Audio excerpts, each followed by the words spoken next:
Yang lebih hebatnya adalah Allah Subhanahu wa ta'ala mampu menciptakan langit dan menata langit sedemikian rupa dan sedemikian kokohnya, sampai-sampai kalau kita melihat langit itu tidak ada satu tiang pun yang menyanggahnya. Ma'asyiral muslimin yang dimuliakan Allah Subhanahu wa ta'ala, ada keajaiban langit yang luar biasa. Pertama, dulu langit dan bumi itu menyatu, tapi sekarang berpisah. Langit di mana, bumi di mana. Allah Subhanahu wa ta'ala berfirman dalam surah Al-Anbiya ayat 30. Awalam yara alladhina kafaru anna as-samawati wal arda kanata ratqan fafataqnahuma. Tidakkah orang-orang kafir itu melihat bahwa dahulu langit dan bumi itu bersatu, melekat, kemudian kami pisahkan keduanya. Dalam teori modern kita lihat, mungkin antum yang pernah belajar fisika, ada namanya teori Big Bang. Itu menurut pakar-pakar kekinian, bahwa dahulu ada ledakan hebat, yang ledakan inilah kemudian memisahkan antara langit dan bumi. Dan teori ini tidak bertentangan dengan Al-Quran. 14 abad yang silam Al-Quran sudah turun kepada Rasul menjelaskan teori ini. Jadi orang-orang kafir ketika menciptakan teori ini, sebelumnya sudah didahului Al-Quran. Surah Al-Anbiya ayat 30 ini.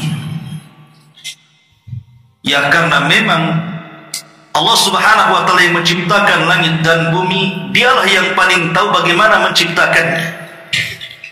Karena saat Allah Subhanahu wa ta'ala menciptakan langit dan bumi itu, tidak ada yang tahu kecuali Dia saja. Nah, salah satunya Allah Subhanahu wa ta'ala mengatakan, awalam yara alladhina kafaru anna as-samawati wal arda kanata ratqan fafataqnahuma. Tidakkah melihat orang-orang kafir itu bagaimana dahulu langit dan bumi ini melekat kemudian dipisahkan? Ma'asyiral muslimin yang dimuliakan Allah Subhanahu wa ta'ala, kenapa dipisahkan? Karena langit itu akan menjadi atap bagi bumi yang kita pijak. Jadi langit itu menjadi atap kita. Makanya Allah Subhanahu wa ta'ala menyuruh kita untuk merenungkan ciptaan langit dan bumi ini. Allah Subhanahu wa ta'ala mengatakan dalam surah Al-Imran ayat 190 sampai 191. Inna fi khalqis samawati wal ardh wa ikhtilafil laili wan nahar la ayatin li ulil albab alladzina yadhkuruna Allaha qiyaman wa qu'udan wa 'ala junubihim wa yatafakkaruna fi khalqis samawati wal ardh rabbana ma khalaqta hadza batilan subhanaka faqina adzabannar. Sesungguhnya pada penciptaan langit dan bumi dan bergesernya ada siang ada malam, sebenarnya itu menjadi tanda-tanda bagi orang-orang yang mau berfikir. Siapa mereka? Orang-orang yang senantiasa berzikir kepada Allah, baik saat dia berdiri, baik saat dia duduk ataupun terbaring. Kemudian mereka memikirkan tentang ciptaan Allah akan langit dan bumi. Kemudian mereka mengatakan, ya Rabb kami, Engkau tidak menciptakan ini semua sia-sia. Maha suci Engkau, maka bebaskan kami dari azab neraka. Jadi itulah tujuan kenapa Allah Subhanahu wa ta'ala memisahkan langit dan bumi yang tadinya bersatu dengan teori Big Bang tadi. Akhirnya kemudian bumi di bawah dan langit di atas, bahkan langit akan menjadi atapnya. Yang namanya atap, seperti kita berada di masjid ini, lantai 2 ini tidak mungkin ada kecuali ada tiang yang menyanggahnya. Coba kalau tiang-tiang ini dirobohkan, apa yang terjadi dengan atap? Pasti ikut roboh. Berbeda dengan langit, dia bisa ngambang. Siapa yang membuat langit ngambang? Padahal langit itu bukan awan yang kita lihat. Langit itu berbentuk bangunan.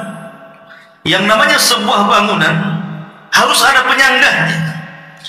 Tapi mana penyanggahnya? Kita keliling dunia saja tidak akan ketemu penyanggahnya. Dan Allah Subhanahu wa taala firmankan di dalam surah Luqman, "Khalaqas samawati bighairi 'amadin tarawnaha." Allah telah menciptakan langit itu tanpa ada tiang yang kau bisa lihat. Silakan buktikan keliling satu dunia ini dari ujung timur, barat, utara, dan selatan. Kita tidak akan melihat ada satu tiang yang menjaga langit. Artinya posisi langit itu mengambang, padahal dia sebuah bangunan. Siapa yang membuat langit itu kokoh tanpa tiang? Siapa lagi kalau bukan karena Allah Subhanahu wa ta'ala? Ma'asyiral muslimin yang dimuliakan Allah Subhanahu wa ta'ala. Dan Allah Subhanahu wa ta'ala berfirman dalam surah Al-Hajj ayat 65, "Alam tara anna Allah sakhkhara lakum ma fil ardi wal fulka tajri fil bahri bi amrihi wa yumsikus samaa'a an taqa 'alal ardi illa bi idnihi." Tidakkah engkau melihat Allah sudah menundukkan kepada kalian apa yang ada di permukaan bumi, termasuk juga lautan yang penuh dengan gelombang-gelombang tinggi, dengan kapal kalian bisa menundukkannya. Tentunya bi amrihi, dengan perintah Allah Subhanahu wa ta'ala. Termasuk kata Allah, wa yumsikus sama, Allah menahan langit antaqa 'alal ardi, untuk jatuh ke bumi, illa biizni, kecuali dengan izin Allah Subhanahu wa ta'ala. Kapan? Saat kiamat dibangkitkan. Kalau sudah kiamat dibangkitkan, maka Allah Subhanahu wa ta'ala akan membuat infitar. Kemudian setelah itu insyiqaq. Makanya ada surah al-infitar, ada surah al-insyiqaq namanya. Infitar itu maksudnya belah, tapi belum semuanya, retak. Kemudian insyiqaq, baru belahannya lebih besar. Disitulah malaikat semua turun dari langit. Barulah kemudian langit menimpa bumi dan digulung oleh Allah Subhanahu wa ta'ala. Ma'asyiral muslimin yang dimuliakan Allah Subhanahu wa ta'ala, itulah diantara kenapa Allah Subhanahu wa ta'ala dalam ayat ini menjelaskan tentang kuasanya. Bagaimana Allah Subhanahu wa ta'ala berfirman, "Alladzi khalaqa sab'a samawatin tibaqa." Dia juga yang menciptakan 7 langit yang berlapis-lapis. Jadi langit itu 7 lapis. Ada langit pertama, kedua, ketiga, sampai ke-7. Ma tara fi khalqir rahmani min tafawut. Kamu tidak akan melihat pada ciptaan Allah yang Maha Pengasih ini ketidakseimbangan. Subhanallah, langit dibuat dengan seimbang. Di langit ini kan penuh dengan galaksi, ya, Pak. Penuh dengan planet-planet, galaksi-galaksi dan yang semacamnya, entah berapa jumlahnya. Makanya ketika Nabi SAW bercerita tentang telaga kelak pada hari kiamat yang akan didatangi kaum muslimin dan minum dari telaganya, Rasul menceritakan tentang jumlah gelas di telaga itu. Apa kata Rasul? Adaduha ka'adadin nujumi fis sama. Di mana gelas-gelas dalam telaga itu sejumlah bintang yang ada di langit. Siapa yang bisa menghitung bintang di langit? Tidak ada yang bisa menghitung bintang di langit. Tapi kenapa bintang yang begitu banyak, bahkan ada bintang itu yang besarnya melebihi bumi mungkin ratusan bahkan ribuan kali lipat. Tidak ada yang bertabrakan satu dengan yang lainnya. Siapa yang mengatur ini semua kalau bukan karena Allah Subhanahu wa ta'ala? Ketika para ulama tafsir memberikan catatan pada ayat kursi, bahwa Allah Subhanahu wa ta'ala itu la ta'khudhuhu sinatun wa la naum. Allah tidak akan tersentuh dengan kantuk apalagi tidur. Ada kisah Israiliyat yang masyhur yang dicatat oleh ahli tafsir. Walaupun kisah Israiliyat tentu tidak bisa kita jadikan pegangan karena kita sudah punya Al-Quran dan Sunnah. Tetapi Nabi SAW mengatakan, hadithu an Bani Israel wala haraj. Tidak mengapa ceritakan tentang Bani Israel, tentang kisah-kisah Israiliyat, selama tidak bertentangan dengan Al-Quran dan Sunnah. Jadi Nabi Musa SAW pernah bertanya kepada malaikat Jibril, apakah Allah Subhanahu wa ta'ala itu mengantuk? Apakah Allah itu bisa tidur? Maka kemudian Allah Subhanahu wa ta'ala memerintahkan Jibril untuk membawakan 2 bejana dan diletakkan di kedua tangan Nabi Musa sambil berdiri. Jadi Nabi Musa disuruh seperti ini, kemudian diletakkan bejana di sini, letakkan bejana di sini, kemudian diisi air. Disuruh begini dalam kondisi berdiri. Nabi Musa tidak paham awalnya. Kemudian Jibril memerintahkan, wahai Musa, peganglah seperti itu. Kata Musa, sampai kapan? Sampai kau paham. Akhirnya Musa pun lama memegang bejana seperti ini. Akhirnya dia ngantuk. Ketika dia mengantuk, dia kaget karena bejananya jatuh di salah satu tangannya, kemudian pecah, tinggal satu. Kemudian Musa pun tidak tahan menahan ngantuk, akhirnya tidur, jatuhlah bejana yang kedua. Kemudian Jibril alaihi salam mengatakan, ya Musa, kalau seandainya Allah tersentuh dengan kantuk dan tidur, maka semua galaksi dan planet yang ada di langit seperti itulah yang akan terjadi. Pasti akan bertubrukan satu dengan yang lainnya. Pasti akan berjatuhan satu dengan yang lainnya. Kalau Allah sempat ngantuk, kayak seandainya antum tidur, kemudian nyetir, ngantuk sajalah, ngantuk berat ketika nyetir, nabrak nggak tuh? Saya pastikan bangun ditanya mungkar nakir, ya, langsung kecelakaan. Orang tidur dia nyetir, apa enggak guling-guling dia? Lah itu logika, seandainya seorang yang ngantuk saja dia mengendarai sesuatu, apa enggak kecelakaan? Lah bagaimana Allah Subhanahu wa ta'ala kalau sampai dia ngantuk apalagi tertidur, apa enggak tabrakan satu planet dengan yang lainnya? Kiamatlah dunia ini. Tapi Allah Subhanahu wa ta'ala, ma tara fi khalqir rahmani min tafawut. Jadi ciptaan Ar-Rahman yang Maha Pengasih itu betul-betul terdapat keseimbangan. Tidak ada yang bertubrukan satu dengan yang lainnya. Ma'asyiral muslimin yang dimuliakan Allah Azza wa Jalla, berbeda dengan manusia. Contoh umpamanya pesawat di atas langit. Jalan yang paling lebar itu langit. Tapi ada juga kecelakaan tabrakan pesawat itu. Padahal jalan selebar-lebarnya loh ya. Ya karena pesawat yang menciptakan bukan Allah. Kalau Allah Subhanahu wa ta'ala menciptakan, tidak mungkin tabrakan. Karena Allah kalau menciptakan sesuatu pasti akan ada keseimbangan di situ. Sebagaimana ayat ini. Kalau tidak percaya, Allah mengatakan farji'il basar hal tara min futur.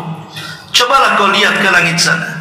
Adakah kamu lihat ada celah di mana langit itu ada cacat ketika Allah Subhanahu wa ta'ala menciptakan? Tidak ada, semua seimbang. Bahkan Allah juga kemudian mentahdid lagi, memberikan dorongan lagi, summarji'il basara karrataini. Kemudian lihat sekali lagi, kalau perlu lihat sekali lagi, kata Allah, yang qalib ilaikal basar khasi'an wa huwa hasir. Niscaya pandanganmu akan kembali kepadamu dengan sangat kecewa dan letih, karena tidak akan didapati celah untuk mencela Allah dalam menciptakan makhluk-makhluknya.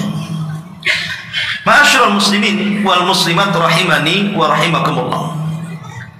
Lebih-lebih Allah Subhanahu wa ta'ala ini ketika menciptakan langit bukan hanya menciptakan begitu saja, tapi Allah Subhanahu wa ta'ala juga menghiasi langit itu dengan hiasan-hiasan yang sangat indah sekali.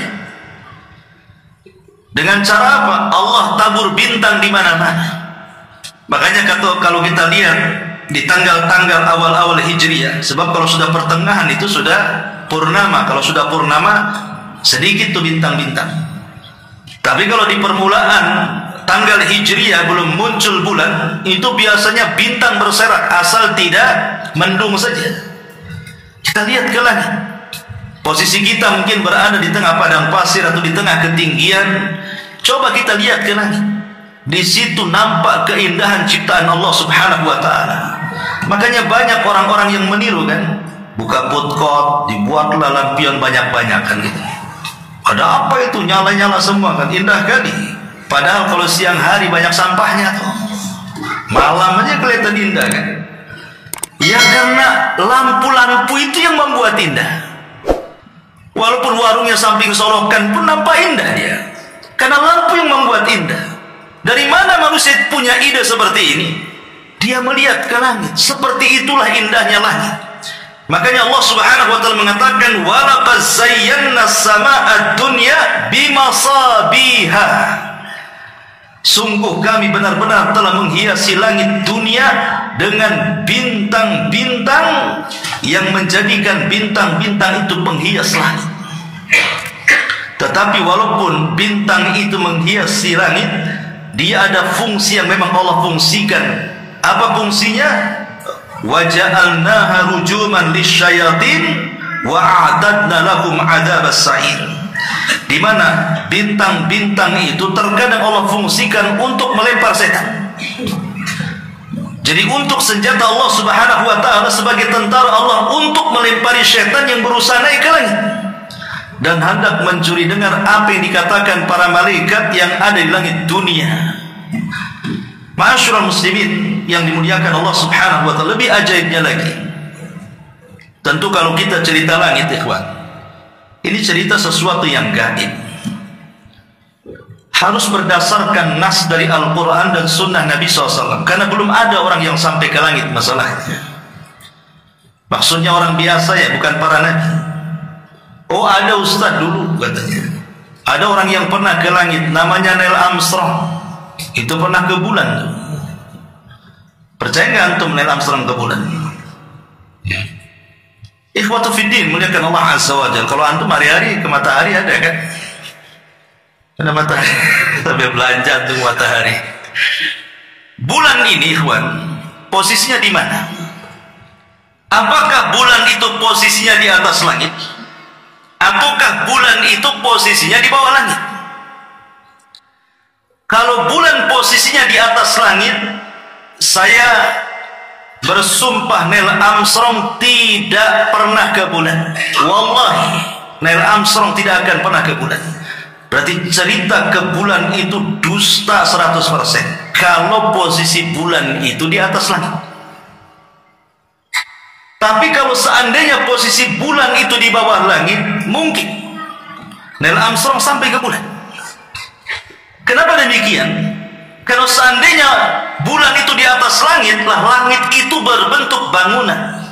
Tidak bisa ditembus siapapun kecuali lewat pintu. Makanya Allah Subhanahu wa taala mengatakan wa futihatis sama fakanat abwaba. Langit itu punya pintu. Jadi kalau Neil Armstrong mau ke bulan, dia harus lewat pintunya. Dan pintu langit itu ada penjaganya. Sebagaimana ketika Jibril membawa Rasulullah dalam peristiwa Isra Mi'raj, Jibril tidak langsung naik, tapi dia izin dan mengatakan kepada malaikat penjaga pintu langit, Assalamualaikum. Kata penjaga pintu langit, Waalaikumsalam, man, siapa kamu? Kata Jibril, saya Jibril. Kemudian kata penjaga langit, Waman ma'aka, siapa yang bersamamu? Kata Jibril, Muhammad. Kata penjaga pintu langit mengatakan, awaqad uhiya ilaihi, sudahkah diperintahkan dia langit? Kata Jibril, sudah. Maka dibukalah pintu langit. Kira-kira Neil Armstrong izin nggak tuh? Assalamualaikum. Waalaikumsalam. Siapa? Neil Armstrong. Sudah izin masuk ke langit. Tak tahu aku katanya. Mustahil. Neil Armstrong tidak akan diizinkan naik ke langit. Kenapa? Karena Neil Armstrong orang kafir. Dan orang kafir selamanya tidak akan mampu naik ke langit. Mana ayatnya? Allah mengatakan dalam Al-Quran, La tufattahu lahum abwabus sama wa la yadkhuluna al-jannah hatta yalijal jamalu fi sammil khiyat.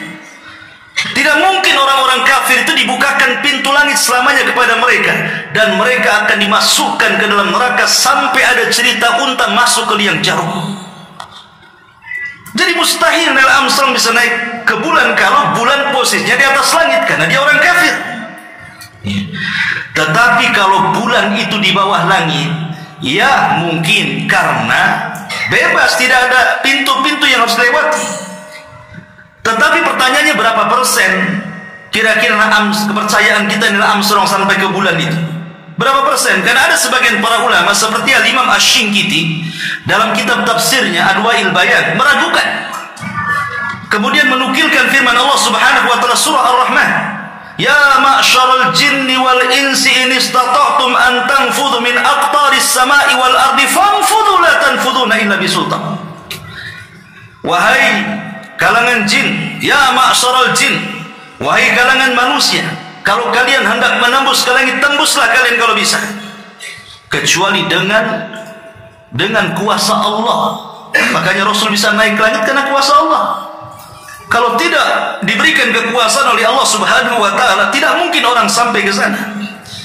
Belum lagi kemudian teori-teori macam mana mendaratnya, di sana kan tidak ada bandara. Kemudian belum lagi katanya pesawatnya itu ada beberapa pesawat, lepas satu kemudian lepas lagi. Macam mana mendaratnya? Isi bensinnya di mana? Kemudian pulangnya macam mana? Banyak pertanyaan. Apalagi ketika menancapkan bendera tiba-tiba berkibar-kibar, bukan di sana kedap oksigen, tidak ada angin, kenapa berkibar-kibar pula? Ada yang mengatakan itu Hollywood, macam-macam kan gitu. Ya, ada yang percaya, ada yang tidak. Itu ceritanya orang-orang cerdas lah ya kan, para penemu, mungkin orang-orang NASA sana. Kita tidak paham, tidak sampai ke sana. Tapi yang ingin saya katakan bahwa kalau kita cerita tentang isi langit ini perkara gaib, harus dengan wahyu. Seperti mamanya Nabi Shallallahu Alaihi Wasallam dalam peristiwa Isra Mi'raj, bagaimana beliau menyingkap isi daripada langit. Ya, kita yakin karena Rasul yang mengatakannya. Dan Nabi Shallallahu Alaihi Wasallam tidak mungkin mengucapkan dengan hawa nafsunya, pasti diucapkan wahyu yang diwahyukan kepadanya kan itu. Dan dia melihat dengan kedua matanya dan bersabda atas wahyu yang diwahyukan kepadanya, sehingga apapun yang diceritakan Rasul, apakah masuk di akal atau tidak masuk di akal, maka kita wajib mengatakan sami'na wa ata'na. Seperti mamanya Nabi menceritakan di langit pertama itu ada namanya Baitul Uzza. Apa Baitul Uzza itu? Baitul Uzza itu tempat penyimpanan Al-Quran. Ketika Allah Subhanahu wa taala mengatakan inna anzalnahu fi lailatul qadar, sesungguhnya kami turunkan Al-Qur'an di malam Lailatul Qadar. Apa maksudnya di sini? Ada yang mengatakan maksudnya ketika Allah turunkan lewat malaikat Jibril Al-Qur'an yang di Lauhil Mahfuz itu diletakkan di Baitul Uzza di langit pertama. Kapan? Pada malam Lailatul Qadar. Baru setelah itu Al-Quran turun angsur per angsur, ayat per ayat ke bumi kepada Nabi Shallallahu Alaihi Wasallam, dan itu terjadi di bulan Ramadan. Dan ayat yang pertama surah Al-Alaq, Iqra bismi rabbikal ladzi khalaq.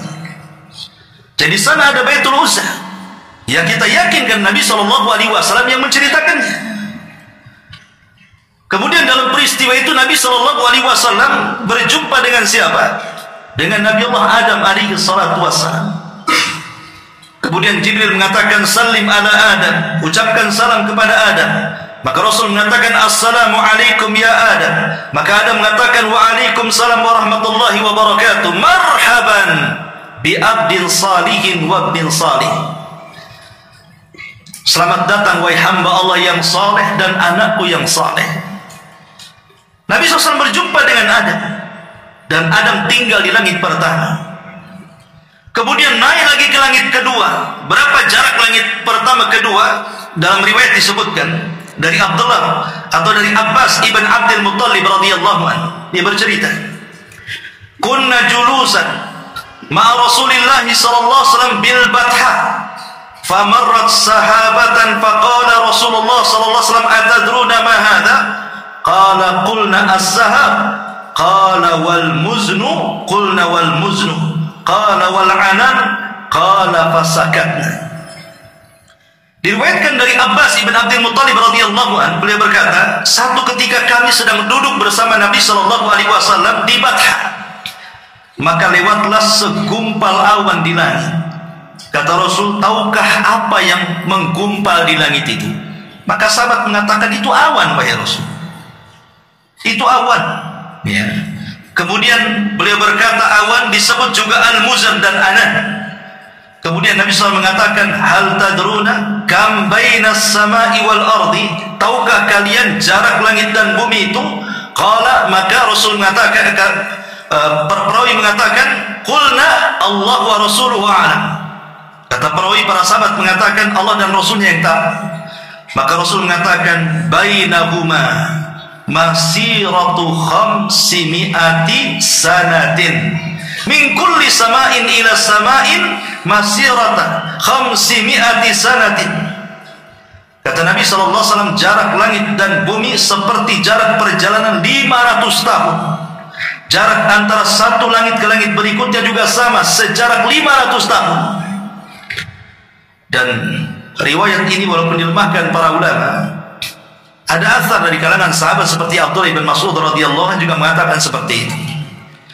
Tapi yang jelas bahwa bagaimana jarak yang begitu jauhnya, dari bumi saja 500 tahun perjalanan ke langit pertama, dari langit pertama perjalanan juga sama 500 tahun perjalanan, dan begitu seterusnya sampai ke langit sana, ke langit ketujuh.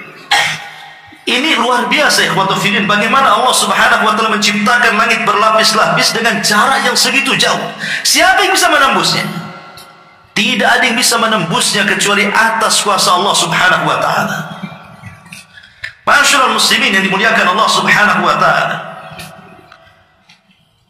disebutkan bahwa di dalam langit itu banyak rahasia. Dan rahasia yang paling besar adalah keberadaan Allah Subhanahu wa taala di atas langit. Ini rahasia yang paling besar.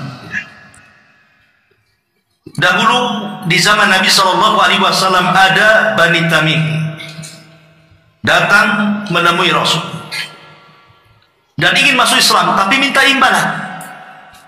Akhirnya Rasul menolaknya. Masuk Islam kok minta imbalan? Itu mana ceritanya? Akhirnya kemudian datang lagi kelompok dari Yaman, kabilah dari Yaman. Mereka ingin masuk Islam tanpa imbalan, karena memang betul-betul ingin mendapatkan hidayah Islam. Dan mereka mengatakan, ya Rasulullah, betul-betul kami ingin mendalami Islam, tapi ada satu pertanyaan yang mengganjal bagi kami, wahai Rasul. Kemudian mereka mengatakan, ya Rasulullah, aina kana Rabbuna azza wa jalla qabla an yakhluqa khalqah? Rasul, di mana sebenarnya Allah itu sebelum menciptakan makhluknya? Sebelum ada arsy, sebelum ada kursi, sebelum ada Baitul Ma'mur, sebelum ada langit, sebelum ada apa-apa, sebelum ada bumi, di mana Allah Subhanahu wa taala? Akhirnya kemudian Nabi SAW mengatakan, kana fi ama'in ma tahtahu hawa wa ma fawqahu hawa summa khalaqa arsyahu alal ma'. Maka Rasulullah SAW mengatakan, Allah itu ada di Ama. Apa sih Ama itu? Ama itu artinya gelap. Makanya orang buta itu disebut apa? A'ma. Dalam bahasa Arab orang buta disebut a'ma. Coba antum pejamkan mata, kira-kira apa yang ada dalam pikiran antum? Melihat apa? Namanya orang memejamkan mata yang seolah-olah nggak ada apa-apa, kan? Gelap semuanya. Itulah mana ana. Kemudian kata Nabi SAW, di bawahnya tidak ada udara, di atasnya pun tidak ada udara. Kemudian Allah menciptakan arasy-Nya di atas airnya. Disinilah terjadi perselisihan para ulama tentang apa makna ama di sini. Makanya Al-Qadhi Iyad rahimahullah taala dia mengatakan, al-muradu bil amah ma la taqbaluhu al-awhamu wa la tudrikuhu al-uqulu wal afhamu, abbar an adamil makani bima la yudrak wa la yutawahham wa an adami ma yahwihi wa yuhitu bihi al-hawa fa innahu yutlaq wa yuradu bihi al-khala' alladhi huwa ibaratun an adamil jismi liyakuna aqrab ila al-fahmi sami. Kata Qadhi Iyad, dia mengatakan yang dimaksud ama di sini adalah sesuatu yang tidak bisa diterima oleh imajinasi, bayangan, hayalan, ya, dan tidak bisa digapai oleh akal secerdas apapun. Nabi menunjukkan ketidakadaan tempat dengan sesuatu yang tidak bisa dimengerti dan tidak bisa diimajinasikan atau dihayalkan, dan juga menunjukkan ketidak ada sesuatu yang memuatnya atau udara yang melingkupinya. Istilah ini secara mutlak dimaksudkan pada satu kekosongan murni, khala, yang merupakan istilah bagi ketiadaan materi. Hal ini agar lebih mudah dimengerti oleh para pendengar. Intinya tidak ada siapapun, tidak ada makhluk apapun kecuali Allah saja. Adapun Allah di mana, wallahu a'lam. Rasulullah mengatakan fil ama. Ada yang mengatakan makna ama itu maksudnya tidak ada yang mendahului Allah dan tidak ada yang siapapun yang menandingi Allah saat itu. Huwal awwal wa laysa qablahu syai' wa huwal akhir wa laysa ba'dahu syai'. Dia yang awal, tidak ada yang mendahului, dan dia yang akhir, tidak ada yang setelahnya. Itulah ama maknanya. Ma'asyiral muslimin yang dimuliakan Allah Subhanahu wa taala. Tapi setelah itu Allah menciptakan tiga makhluk yang diperselisihkan para ulama yang ada di atas langit itu. Pertama arsy, yang kedua lautan, dan yang ketiga qalam. Mana yang lebih dahulu? Ya. Sebagian para ulama mengatakan bahwa Allah pertama kali menciptakan itu adalah qalam. Jadi sebelum Allah menciptakan makhluk, qalamlah yang pertama kali diciptakan Allah. Kemudian Allah mengatakan, ya qalam, catatlah segala sesuatu yang akan terjadi. Maka qalam pun mencatat semuanya yang Allah diktekan kepadanya sampai tintanya habis, sementara ilmu Allah belum tercatat semuanya. Kemudian diletakkan di Lauhil Mahfuz catatannya. Ini menurut Imam Ibnu Jarir dan Ibnu Jauzi. Tapi ada yang mengatakan bukan qalam yang pertama, tapi yang pertama lah arsy. Itulah yang pertama diciptakan Allah Subhanahu wa taala, dan ini pendapat yang dikuatkan oleh Imam Ibnu Taimiyah rahimahullahu taala dan juga muridnya Imam Dzulqayyim. Dan ini banyak dikuatkan oleh para ulama mutaakhirin seperti Syekh Utsaimin dan yang lainnya, mengatakan bahwa yang pertama kali diciptakan Allah arsy. Kemudian ada yang mengatakan bukan, tapi yang pertama diciptakan adalah alma. Alma itu artinya lautan di atas langit sana. Di atas langit itu ada lautan, ada air. Ya. Dan ini yang dikuatkan oleh Ibnu Mas'ud dan sebagian ulama salaf, di antaranya Badruddin Al-Aini rahimahullahu taala mengatakan bahwa yang pertama diciptakan itu adalah air. Dari sini terjadi pertentangan para ulama. Tetapi bagi kita, apakah yang pertama kolam, apakah yang pertama itu kursi, apakah yang pertama itu lautan atau air, itu Allah yang lebih tahu tentang itu. Tapi sekali lagi, ulama mutaakhirin dan juga ulama mutaqaddimin, sebagian mereka berpendapat bahwa yang pertama diciptakan itu adalah arsy, baru kemudian lautan, baru kemudian kolam. Dan Allah Subhanahu wa taala di atas arsy-Nya. Baru setelah itu Allah Subhanahu wa taala ciptakan makhluk-makhluk yang lain. Allah ciptakan kursi, Allah ciptakan Baitul Ma'mur, termasuk Allah Subhanahu wa taala menciptakan langit selama 6 hari beserta bumi. Allah mengatakan fi sittati ayyam. Jadi Allah Subhanahu wa taala ketika menciptakan langit dan bumi itu fi sittati ayyam. Sebagaimana Allah mengatakan dalam surah Al-A'raf ayat 54, Inna rabbakumullahu alladhi khalaqas samawati wal ard fi sittati ayyam summa stawa 'alal 'arsy. Sungguh Rabbmu telah menciptakan langit dan bumi ini selama 6 masa, 6 hari. Maksudnya dimulai dari hari apa?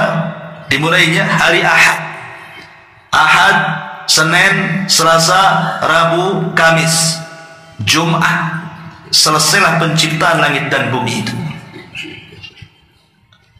Orang-orang Yahudi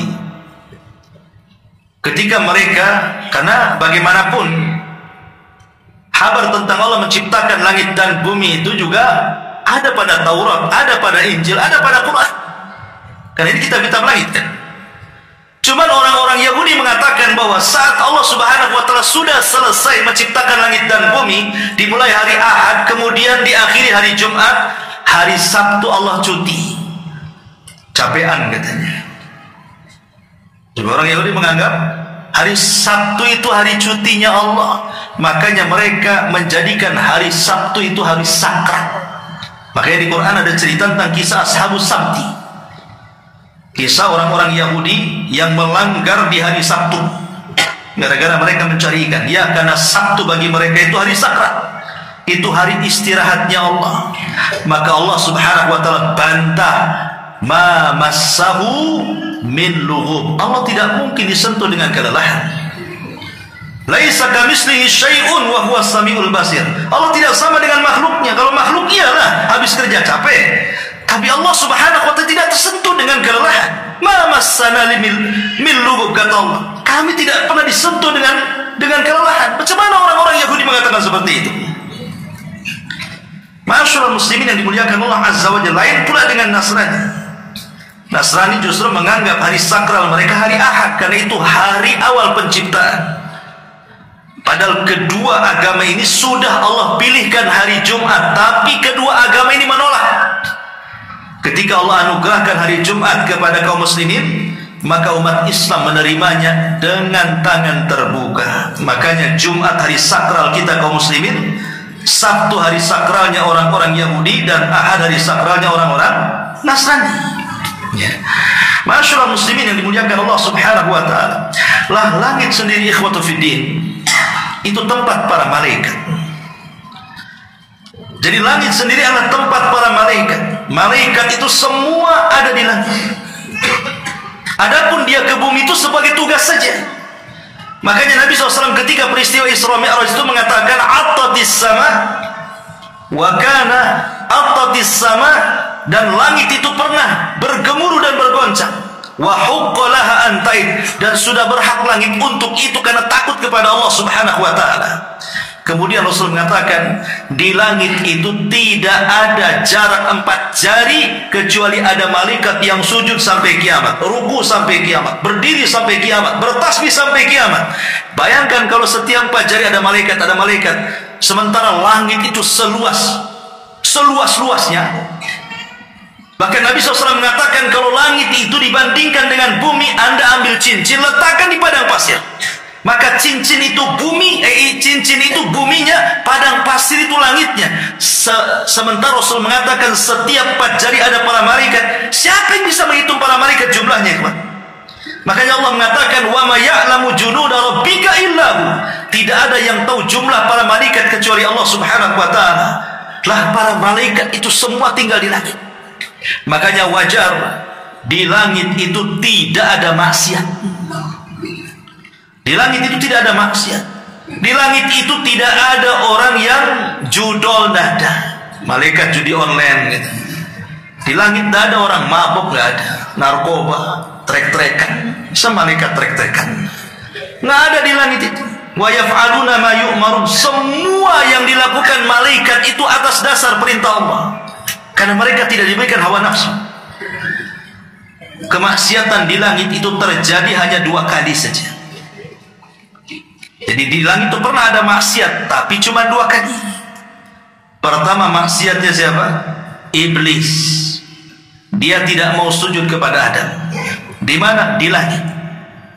Yang kedua maksiat Adam sendiri. Ketika disuruh oleh Allah Subhanahu wa taala, wala taqrabu hadhihi syajarah, jangan kau dekat-dekat pohon kayu ini wahai Adam. Didekati pula, dipegang, temakan pula. Ada kisah Israiliyah, Adam baru sadar setelah buah larangan itu ada di tenggorokannya, kesedak dia, mau dimuntahkan tak bisa, maka jadilah benjol di sini. Itu ada laki-laki benjolan di sini. Nah, tapi Hawa berhasil masuk ke perut dia, makanya perempuan nggak ada benjolan kayak laki-laki gini. Ini kisah Israiliyat ya. Ya, tapi ada benarnya juga kan gitu. Laki-laki memang ada benjolannya di sini kan. Perempuan nggak ada karena berhasil masuk ke perut. Tapi dengan sebab itulah akhirnya menjadikan wanita itu mengeluarkan darah haid gara-gara itu. Itu kisah Israiliyat. Ya.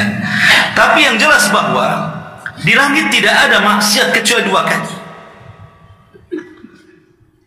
Dari sini ada kaidah beda dengan di bumi kan. Kalau di bumi kan maksiat aja banyak di mana-mana. Kalau di langit tidak ada maksiat. Di bumi itu yang ibadah sedikit, yang maksiat banyak. Sehingga muncullah sebuah kaidah para ulama. Allahu yuta' illa bi'idni. Allahu yu'sa illa Allahu yuta' illa bi'idni. Allah itu ditaati itu karena izinnya. Dan Allah itu yu'sa illa bi'ilmi. Tapi Allah itu dimaksiati karena pengetahuannya. Apa maknanya? Allah itu ditaati karena izinnya. Allah itu dimaksiati karena pengetahuannya. Ini kaidah. Ya. Allah ditaati karena izinnya.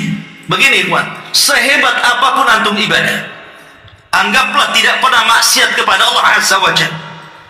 Tidak pernah maksiat walaupun sekejap mata. Hidupnya seperti para malaikat. Sholatnya, puasanya, zikirnya, baca Qur'annya luar biasa. Apakah antum menjamin ibadah antum diterima? Tidak ada yang menjamin kecuali karena izin Allah Subhanahu wa ta'ala. Kalau Allah tidak mengizinkan ibadah kita diterima, sampai kiamat tidak akan diterima, walaupun antum jungkir balik sholat. Karena ibadah itu karena izin Allah Subhanahu wa ta'ala. Antum bisa sholat itu karena izin Allah. Kalau Allah tidak mengizinkan, mungkin antum dibuat setruk di rumah sana. Tapi Allah izinkan antum datang ke sini untuk ngaji. Antum bisa sholat isya nanti. Antum bisa lanjutkan dengan darasnya yang lain, bisa menghafal Quran, berzikir dan yang lainnya. Tidak lain kecuali karena izinnya. Tetapi Allah dimaksiati itu karena pengetahuannya. Allah tahu manusia akan bermaksiat, tapi Allah biarkan. Bahkan manusia itu juga tahu dia sedang bermaksiat kan, tapi dia pura-pura tak sedang bermaksiat. Ma'asyiral muslimin yang dimuliakan Allah Subhanahu wa ta'ala, kembali bahwa langit ini makhluk Allah yang luar biasa, dan dia berbentuk bangunan dan ada pintu-pintunya. Dan pintu itu tidak mungkin dibuka kecuali karena izin Allah Subhanahu wa ta'ala. Di antara para nabi yang pernah dibukakan pintu langit siapa? Pertama, nabi yang awal-awal ya, Nabi Idris. Sekali lagi ada kisah Israiliyat. Sekali lagi kalau saya berkisah Israiliyat itu jadikan pelezat kisah saja. Tidak usah dijadikan pegangan, hanya melezatkan kisah saja. Idris ini terkenal di zaman itu mengajak manusia untuk kepada kebaikan, karena memang ketika itu dirusak oleh kabilah Qabil sehingga kaum di zaman itu rusak. Maka diutuslah Idris untuk membenahi. Saking semangatnya Idris berdakwah kepada manusia untuk membenahi manusia, maka Allah berikan pahala setiap hari sebanyak orang yang didakwahinya. Makin semangat dia. Kemudian dia takut kalau usianya tidak panjang. Ketika dia berjumpa dengan Jibril, maka dia bicara kepada Jibril, bisa nggak usiaku dipanjangkan? Maka Jibril mengatakan, itu bukan wewenangku. Yang berwenang mencabut nyawa atau tidak mencabut nyawa itu malaikat maut. Sebaiknya kau ngobrol dengan dia. Akhirnya oleh Idris malaikat Jibril diangkatlah Idris kemana? Ke langit. Itulah kemudian pintu langit dibuka, naik ke langit pertama, kedua, ketiga, keempat. Makanya Idris itu pernah berjumpa dengan Rasul dalam hadis Isra Mi'raj di langit keberapa? Keempat. Dan di langit pertama jumpa dengan Adam, langit kedua berjumpa dengan Isa dan Yahya, langit ketiga berjumpa dengan Yusuf, baru langit keempat berjumpa dengan Idris. Ya. Tiba-tiba ketika sampai di langit keempat, rupanya malaikat maut sudah nunggu di situ. Jibril heran, belum dipanggil kok sudah muncul di situ. Kata Jibril, wahai malakul maut, ada masalah apa kok di sini? Dia mengatakan, aku baru saja diperintah Allah untuk nyabut nyawa orang di sini. Aku pikir mana ada orang manusia langit keempat, katanya. Rupanya Jibril baru bawa Idris ke langit keempat kan gitu. Yang satu pengen tawar-tawaran supaya jangan dicabut, yang satu pula diperintah untuk nyabut. Itulah kematian. Kalau datang kematian itu la yastakhiruna sa'ata wa la yastaqdimun. Tepat waktunya, tidak mungkin mundur, tidak mungkin maju. Kata Jibril, oh, apa Idris yang kau maksud di sini? Karena nggak ada manusia lain kan? Akhirnya dicabutlah nyawa Idris. Makanya dia satu-satunya nabi yang meninggal di langit keempat. Idris alaihi salam. Di sini ada kaidah la yamnaul, ada kaidah apa namanya? Tidak bisa mencegah takdir. Al-hadaru la yamnaul qadar. Al-hadaru la yamnaul qadar. Lari dari kematian tidak bisa mencegah takdir kematian. Ini Idris mau lari dari kematian kan? Mau tawar-tawaran tuh kalau bisa hidupnya agak lama. Tapi takdir kematian datang kepada malaikat maut. Itu namanya orang lari dari kematian tidak bisa mencegah orang takdir kematian. Kayak kemarin lah di masa corona. Banyak orang yang tidak mati corona, mati dia ketabrak di jalan. Kenapa dia mati? Ketabrak. Saya kira corona katanya. Ya karena seperti itu. Kemudian kisah yang kedua, kisah siapa? Isa bin Maryam.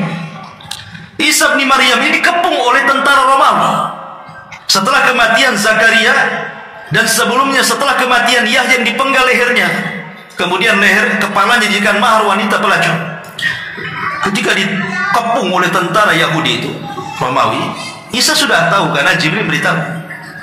Lah ketika itu orang-orang Hawariyun yang tidak seberapa jumlahnya, orang-orang pilihan murid-murid Isa, kemudian berkumpul di markas itu dan Isa mengatakan sebentar lagi saya akan ditangkap dan akan dibunuh dan akan disalib. Siapa di antara kalian yang mau menggantikan aku, kuusap wajahnya sehingga mukanya persis denganku. Tapi resikonya dia akan ditangkap, dia akan dibunuh dan disalib. Tapi sebagai hadiahnya dia akan menjadi temanku di sorga. Nggak ada yang mau lah. Ditangkap, dibunuh, siapa yang mau? Rupanya ada yang paling muda di antara mereka. Syekh Shalih Fauzan hafizahullah ta'ala yang mengatakan bahwa inilah kerancuan pemahaman orang Nasrani. Mereka menganggap bahwa yang diserupakan itu yang berkhianat kepada Isa. Boleh mengatakan tidak. Tidak ada yang berkhianat di sini. Yang diserupakan dengan Isa itu muridnya sendiri. Kata Syekh Shalih Fauzan hafizahullah ta'ala. Muridnya sendiri yang diserupakan. Kemudian setelah itu Isa pun berwasiat kepada mereka agar berpencar setelah dia diangkat. Dakwahkan dakwah Injil kepada manusia. Makanya dari murid-murid itu akhirnya macam-macam versi Injil itu jadinya. Ada 40 lebih Injil yang disepakati, cuma 4 saja. Yang 2 itu ditulis oleh muridnya Isa gitu ya. Yang 2 ditulis oleh murid daripada muridnya Isa. Itu yang disepakati itu. Makanya Injil itu banyak versi satu dengan yang lainnya. Tapi yang ingin saya katakan bahwa akhirnya Isa pun naik ke langit birruhi wal jasad, dengan ruh dan jasadnya, dan Allah tempatkan di langit kedua. Dan Rasul pernah berjumpa dalam peristiwa Mi'raj birruhi wal jasad, dengan ruh dan jasadnya, karena belum mati. Lain dengan Yahya sudah mati, ruhnya saja kan gitu. Tapi kalau Isa belum meninggal sampai hari ini, dan akan muncul nanti di akhir zaman dengan turun untuk pertama membunuh Dajjal, yang kedua akan mematahkan salib, membunuh babi, dan akan menegakkan keadilan berdasarkan hadis yang sahih. Tapi ketika Isa naik ke langit, dibukakan pintu langit kan. Kemudian Nabi yang ketiga Rasul kita Muhammad SAW dalam peristiwa Mi'raj itu sendiri, dibukakan pintu langit kepada dia kan. Sehingga di langit pertama berjumpa dengan Adam, di langit kedua berjumpa dengan Isa dan Yahya, di langit ketiga berjumpa dengan Yusuf, di langit keempat berjumpa dengan Idris, di langit kelima berjumpa dengan Harun, di langit keenam berjumpa dengan Musa, di langit ketujuh berjumpa dengan Ibrahim, sampai ke Sidratil Muntaha. Nabi kita Muhammad SAW itu juga yang dibukakan langit. Maksudnya dengan ruh dan jasad ya. Seperti kita ini ruh dengan jasad ini. Ya adapun para nabi yang meninggal ya jelas dibukakan pintu langit, tapi kan ruhnya saja, jasad mereka di bumi. Masyarul muslimin yang dimuliakan Allah Azza wa Jalla, bukan para nabi, bahkan ruh-ruhnya orang yang beriman saat kematian akan dibukakan bagi mereka pintu langit. Sebagaimana hadis Bara bin Azib yang sudah saya sampaikan, bagaimana Allah Subhanahu wa taala menceritakan ruhnya seorang mukmin yang meninggal dunia, kemudian dimasukkan ke kain kafan dari sorga, kemudian diangkat oleh malaikat ke langit. Kemudian diketukkanlah pintu langit, maka dia pun menembus langit pertama sampai ke 7, sampai berjumpa dengan Allah. Dan Allah katakan, kembalikan ke bumi rohnya, satukan lagi dengan jasadnya, tapi catatan amalnya letakkan fil 'iliyyin.